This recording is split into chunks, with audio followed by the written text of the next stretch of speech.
Bom, primeiro, obrigado, Bruno, pela palestra. Eu vou fazer uma pequena defesa do sistema, já que a gente vai discutir ele.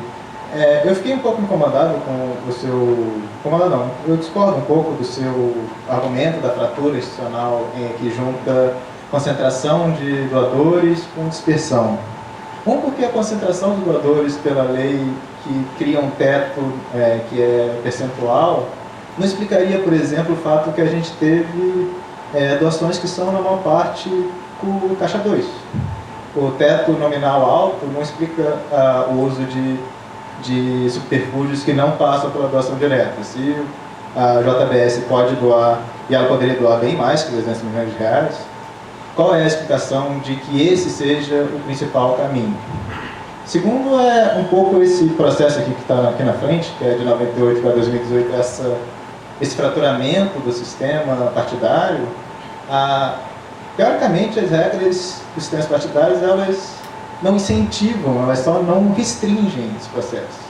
O sistema, tem um texto, no mês da década de 90, do Jairo, com o Rogério Schmidt, que ele literalmente fala isso: as nossas regras, elas não incentivam o fraturamento partidário, elas só não criam uma restrição tão forte quanto que existe em outros países. Esse processo é de estrutura do sistema partidário, ou a gente está olhando aqui para uma coisa que pode ser do diálogo entre elite, disputas estaduais que estão guiando esse processo? Como é que você vê isso mais?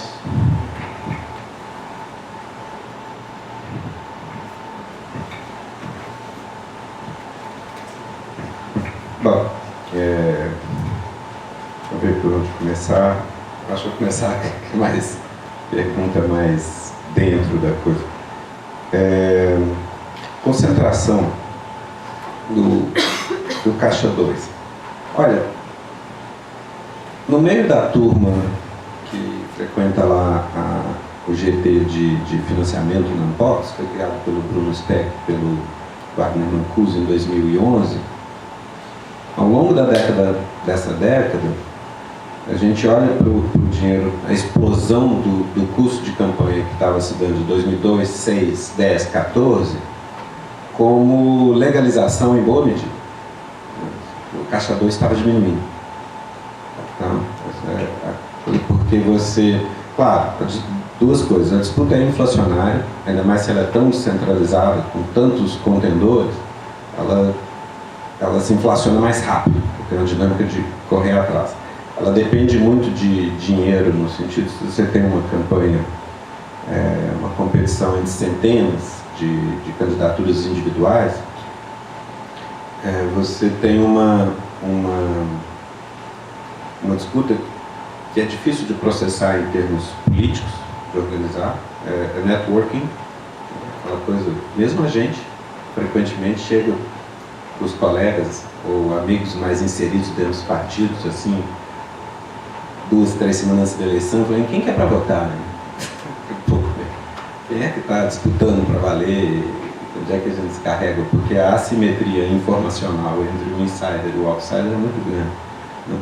E, de um modo geral, você tem tanta gente operando que a receita para a eleição, normalmente o pessoal fala, ou você tem um reduto, do tipo, você pode ter sido prefeito numa cidade, ou você um chefe de polícia, um cara da OAB, um cara dos médicos, você tem seu reduto, pode ser geográfico ou profissional ou alguma coisa, você ocupa e te dá escala. Você precisa de ganhar escala de voto.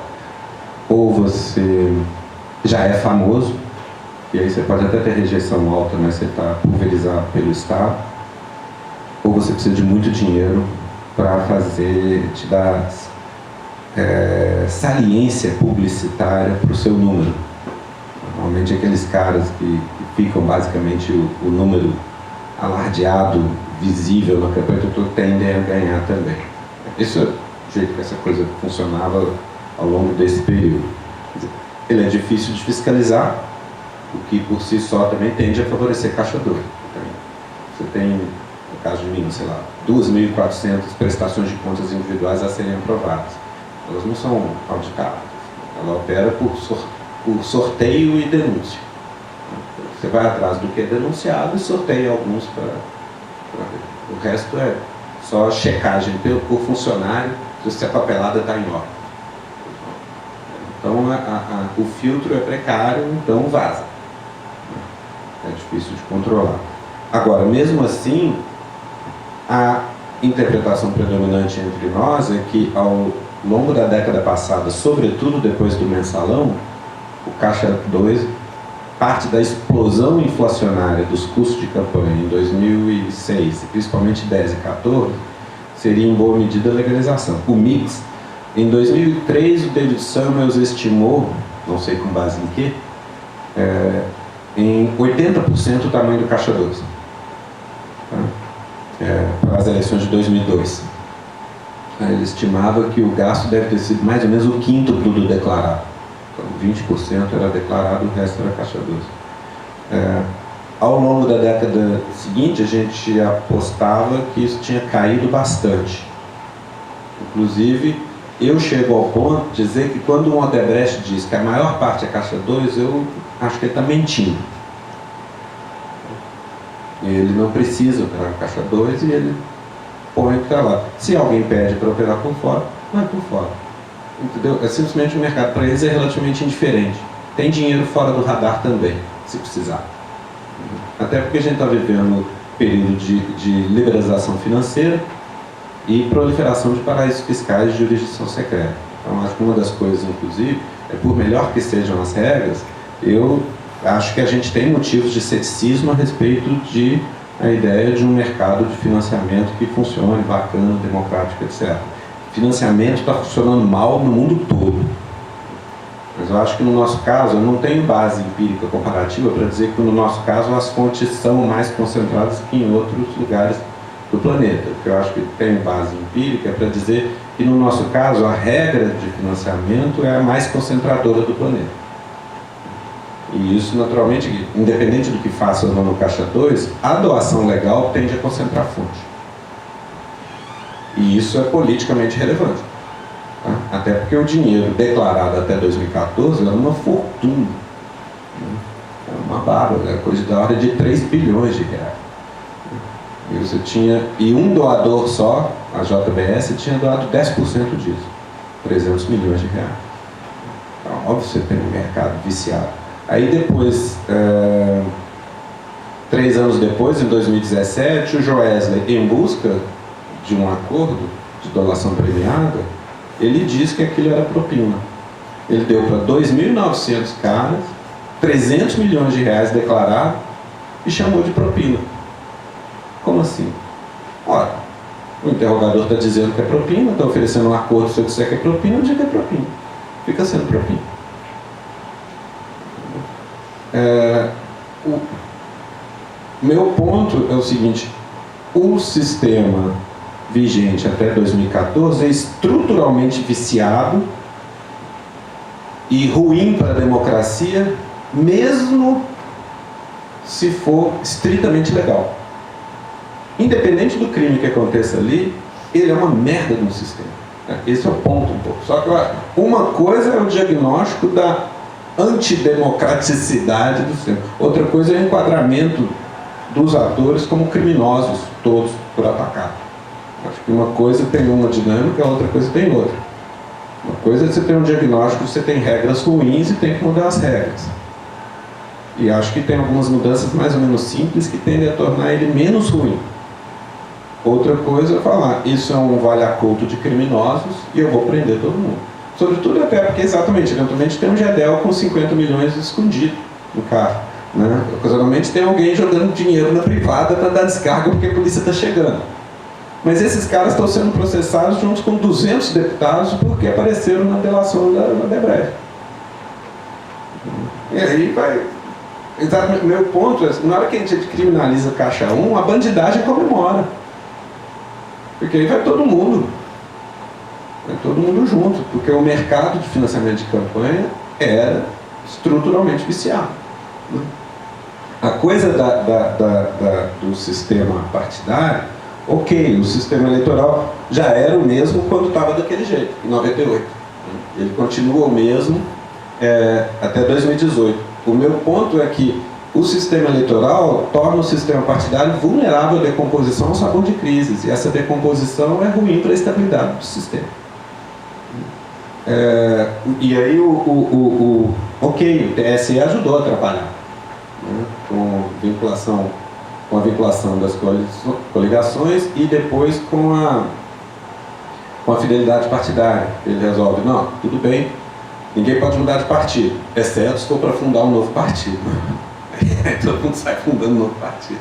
Então, claro, teve 1 milhão de atrapalhadas regulatórias, sobretudo do ponto de vista do intervencionismo do TSE.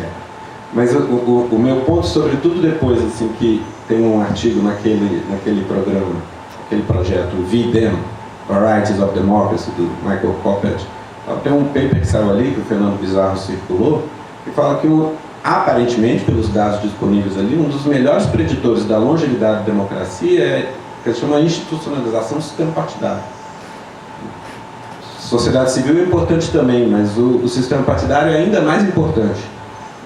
E eu até fico pensando se o sistema partidário, em alguma medida, também não é tudo mais mantido constante, ele próprio um sintoma da organização da sociedade civil, porque acaba tendo organizado, se exprime na disputa partidária.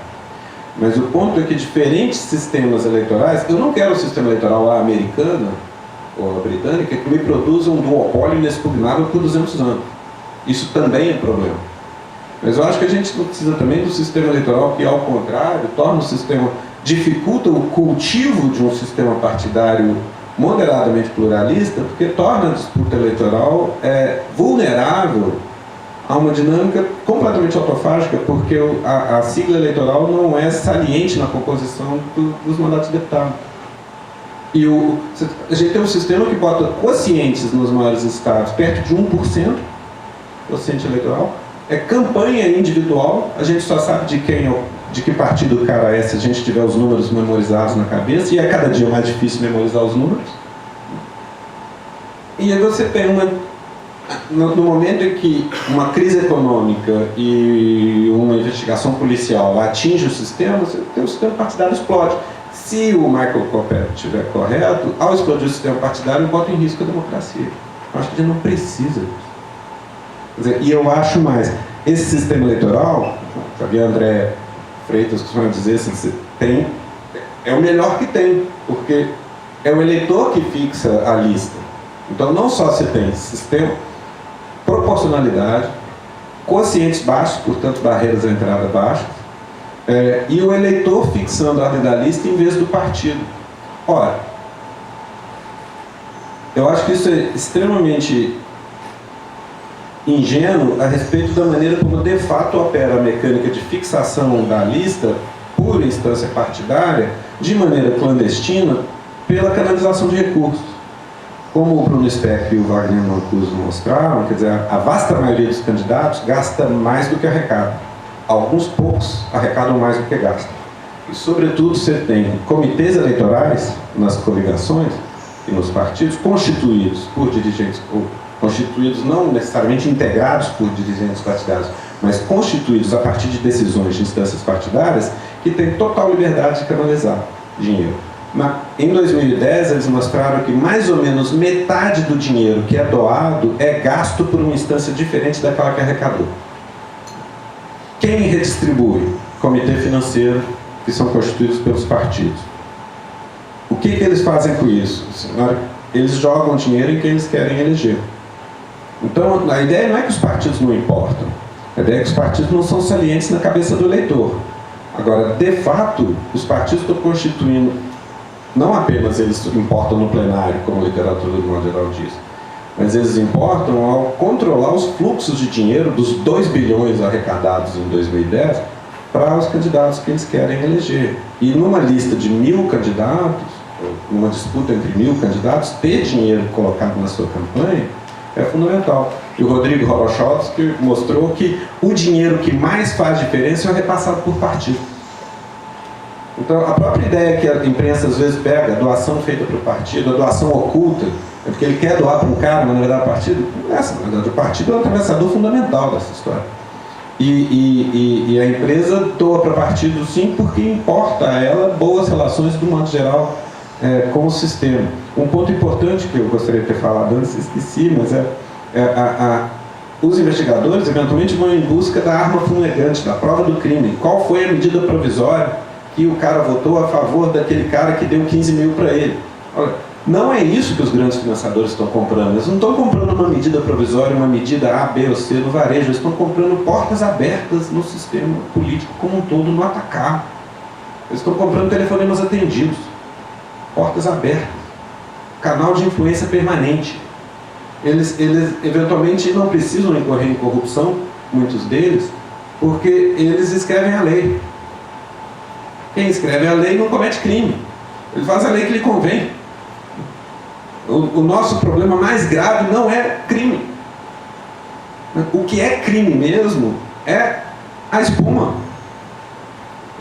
O problema grave aqui, como por exemplo nos Estados Unidos, é que em boa medida o jogo é controlado no atacado. E o sistema eleitoral aparentemente dá poder ao público, de fato ele produz uma monstruosa assimetria informacional entre o eleitor e o público, porque quando eu voto numa chapa, primeiro a campanha é individual, mas na prática ela é apurada partidariamente. O eleitorado às vezes se insurge contra isso, fica indignado com a ideia de que meu candidato teve mais votos, não elegeu, etc. Mas ninguém se explica para ele como apura. Eu sempre me irrita muito nos TREs as campanhas contra o voto nulo. Usa esse dinheiro para explicar como é que vai apurar o voto. Nem é tão difícil assim de entender, mas pelo menos tem que explicar. TRE não tem que dar palpite sobre se eu voto lá, voto em branco. Isso é abusivo. Agora, o que acontece? Eles concentram recursos, têm concentrados recursos, canalizam para quem eles querem eleger, e em boa medida, não é que eles sabem todo mundo que vai ganhar ou vai perder, mas eles sabem quem está eleito, quem nunca teve chance e quem está na disputa, e jogam dinheiro em quem está na disputa para pegar. O resultado é que eu fico no escuro sobre a ordem da lista até o dia seguinte, nós todos, mas o insider sabe. Então, é como se a gente votasse numa lista que, em última análise, quem tem poder sobre ela, de fato, é a organização partidária, só que essa lista é secreta. Eu não tenho que mostrar ela, nem responde por ela. Putz, mas elegeu de novo aquele mesmo corrupto, foi o povo que quis. É o crime perfeito para a elite partidária. Porque você controla... Veja só, a gente tem, ao mesmo tempo, uma das mais altas taxas de renovação parlamentar do mundo, sempre girando em torno de 30% a 40% das cadeiras, e uma das mais cristalizadas posições de dirigente partidário no planeta. Não troca nunca, gente. Cúpula partidária só troca quando morre entre o filho. Você não tem... A troca é geracional inteiramente. Pensa, o que é, sei lá, a cúpula do PSDB? Desde 88. Quem era a cúpula do PSDB em 88? Quem está aqui até outro dia? PFL, virou DEM, de novo. E alguns foram para o PSD. Mas é o neto do ACM, é o filho do Bornhausen, a posição é inexpugnável do dirigente partidário. Como assim você tem renovação parlamentar tão alta e nenhuma renovação na cúpula partidária? Eles controlam o dinheiro e operam com uma lista secreta. Eles não precisam mais do que 1% para se garantir dos votos. Rejeição é irrelevante. Você simplesmente controla inteiramente uma lista, mas você sequer tem que responder por ela porque foi o povo. Então, tem um problema gritante de assimetria informacional que torna a posição de cúpulas partidárias virtualmente inexpugnável, salvo por um terremoto dessas proporções. E também não pode ser a rigor desejado, a gente não consegue bancar isso de 10 em 10 anos, né? e sair inteiro do outro lado.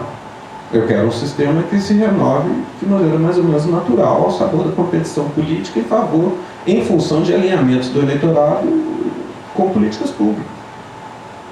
O que o MDB vai ter 100 ou 50 ou 60 deputados conforme a flutuação da população com as teses que o MDB defende. Agora, quais são as teses que a MDB defende? Então, é um sistema de pulverização tamanha da representação que a gente perde tração na representação. Então, acho que esse é um ponto chave no diagnóstico do modo geral. E aqui isso, enfim, já vai muito nos temas que você levantou. Né? Que meu ponto geral com a elite política não é querer preservar a atual elite política, porque eu sei que eles têm uma posição segura demais e eu queria jogá-los à competição. Né? Mas limpeza, eu sou cético. Entendeu? Quanto mais um ambiente parecer ser de súbita limpeza, mais bruto eu presumo que é o jogo na retaguarda. Que aí é salvo-se quem puder. Eu só consigo imaginar um jogo relativamente limpo se ele for rotinizado, procedimentos previsíveis, conhecidos, transparência, controle, estabilização. Isso é o que não tínhamos, começávamos a ter e estamos perdendo. De novo. Não tem nenhum motivo para esperar compliance procedimental de um governo do Bolsonaro. Então, o meu problema, do modo geral, com os políticos, o perfil dos políticos, a elite política, ela é endógena ao sistema. Ninguém nasce político, a não ser os filhos dos políticos. Mas haverá regras que vão favorecer a sobrevivência dos filhos dos políticos ou não. Tem eleição. Né? O político não é bom ou ruim porque o povo é educado ou não é educado. As características da elite política são endógenas ao procedimento pelo qual as posições de elite política são preenchidas. Então, se eu tenho problema com o perfil da elite política, então eu tenho que quebrar a cabeça para ver qual é o problema com as regras que produzem isso. Ou eu tenho que presumir que é o seguinte, é porque brasileiro é meio corrupto mesmo, a gente é do mal. Bom, se brasileiro é meio corrupto, dá para ter corrupção, né? Não é isso. O que eu estou querendo dizer o tempo todo nesses anos é o seguinte: o Brasil é um país feito qualquer outro. Tão bom ou tão ruim quanto qualquer outro. Eu julgo ter entendido razões institucionais pelas quais se produziu uma elite política que come na mão de grandes financiadores, se eu quiser chamar. Lato sensu, corrupta. É uma democracia corrompida por uma posição excepcionalmente poderosa de grandes doadores. Assim, eu resolvo prendendo todo mundo? Não. Isso foi produzido legalmente por regras ruins que controlam o poder na mão de poucos grandes doadores. Então eu tenho que desconcentrar as fontes de recursos nesse jogo. Ou vai continuar tão ruim quanto. E quanto mais instável o sistema, pior eu espero que seja o jogo. Esse é o ponto. Quando é que eu vou conseguir controlar a corrupção? A corrupção, para mim, é administrativa. Nós somos professores aqui na Universidade Federal. Diminuiu o controle do governo sobre a gente nos últimos 20 anos? Deteriorou-se o controle sobre o uso de recursos? Não, claro que não. O controle que o governo tem sobre o uso de recursos e a capacidade que ele tem de nos obrigar a prestar conta do uso de cada coisa é muito maior hoje do que há 20 anos atrás. Isso vale para toda parte. E isso se deu por causa de estabilidade institucional e progressivo aperfeiçoamento de procedimento. Se você desestabiliza o sistema político, até aqui vai piorar. Agora, você tem sim, não obstante, o que permanecia vulnerável, um sistema viciado, um mercado viciado de financiamento de campanhas. E isso é crucial, porque é ali que se constitui o preenchimento dos cargos políticos. Portanto, sim, o problema não é proteger os políticos. Né? Eu queria que eles sumissem. Mas eu preciso, para ter esperança de ter uma elite política com um perfil diferente, eu entendo que a gente precisa de regras distintas. A limpeza não rola. Entendeu? E o meu problema com o Bolsonaro ganhou, claro que ganhou. Posso até falar, prenderam o Lula e não engoli muito aquele processo meio heterodoxo. E isso não foi irrelevante. Tem aquela coisa do WhatsApp, que ninguém sabe o que acontece naquela merda. mas não cheira bem, né? E parece industrial. Se fosse só a indústria de borrataria feita por nós todos, é do jogo. Parece mais organizado que isso. O que exatamente? Não sei. Não vou impugnar a eleição por causa disso, não. É o estado da arte da coisa. Mas é problema. E é problema mundo afora. Tá? Então, a minha preocupação é o seguinte: cartão corporativo, sim, derruba. Benedita caiu do MDS por uso de cartão corporativo em bobagem que haja em Buenos Aires, não é só na Suécia. Agora, frequentemente na Suécia é sempre evocada para dizer: olha como os deputados lá lavam a própria roupa, vão de ônibus para o parlamento, etc, etc, tem um salário bem menor. É claro, é muito mais fácil ser um bom deputado na Suécia que no Brasil. Moleza fazer um bom serviço representativo, equânime, democrático, nas condições da Suécia. Duro é ser um bom deputado no Brasil. Ou a gente gasta dinheiro com assessoria, gasolina, passagem aérea, etc. Bom mandato exercido no Brasil custará necessariamente muito mais caro do que na Dinamarca. Porque o bom parlamentar vai ter que sobreviver ao achaque da turma que vai ameaçar ele de morte. E vai ter que ser capaz de ir do interior de Santa Catarina ou do Jequitinhonha, lá em Minas, para Brasília toda semana e fazer esse meio de campo em condições infraestruturais precárias e exposto à violência, chantagem e intimidação. Na Dinamarca, até eu viro um bom deputado. Aqui é mais complicado. Se a gente quer ter boa representação nas condições brasileiras, tem que torrar uma grana para criar boas condições de trabalho para nossos representantes. Mas esses caras, eu vou querer gastar dinheiro com essa bandidagem? Não, então vai ser bandidagem. Essa é uma profecia que se autocumpre. Se a gente presume que o jogo é corrupto, ele será corrupto. Ele fala: não, quais são as condições que eu preciso para um jogo ok? E a gente tem que quebrar a cabeça em cima disso. Nas condições que o Brasil é. A coisa regional, sem dúvida, né, gente? Na hora que a gente vai para esse tipo de diagnóstico, a gente está pensando em pinceladas bem grossas, né?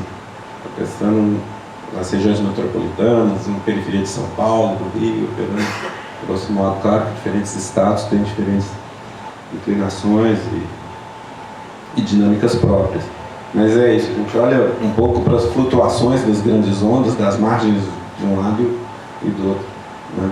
Então isso não tem muito como resolver isso de uma vez. Agora, de modo geral, sim, longe de mim presumir que quem votou no Bolsonaro é pessoalmente nazista ou fascista. Não, claro que não, é evidente, né? Esse que é o ponto, é que não deve presumir também que quem votou, 60% votou no Lula é porque 60% do eleitorado é de esquerda. Não, nem uma coisa nem outra.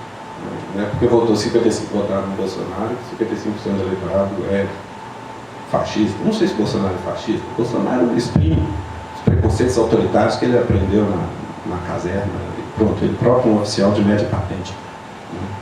Então, é isso, essa dinâmica caótica do jogo eleitoral. Você tem uma mega crise, a desqualificação do sistema político como corrupto, o eleitorado olha em volta e aceita riscos.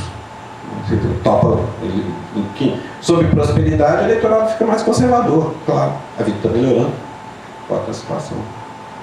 Isso não, eu acho que isso que aconteceu na década passada, e aí teve certo salto alto. O pessoal leu isso como satisfação com a democracia enquanto procedimento e adesão ao PT como partido, sei lá o que fosse.